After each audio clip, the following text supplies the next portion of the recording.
অন্তর্মুখীনতা। ছন্দ শব্দময় হলে হয় মন্ত্র, মন্ত্র ছন্দের বাহন।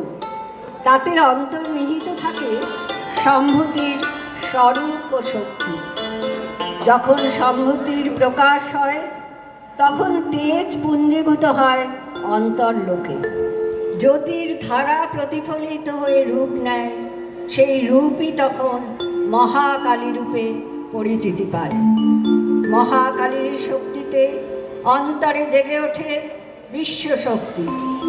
এই বিশ্বশক্তিরই লীলাখেলা প্রবাহিত হয় জীবন থেকে মরণে।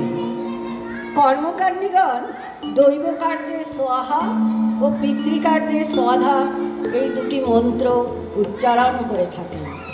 জগতে সোয়াহা স্বাধা রূপে দেবজননী বিরাজমানা, আবার অ উ ম এই ত্রিবিধ মাত্রা রূপে অর্থাৎ ব্রহ্মা বিষ্ণু মহেশ্বর রূপে তিনি স্থিতা ও প্রণব রূপা।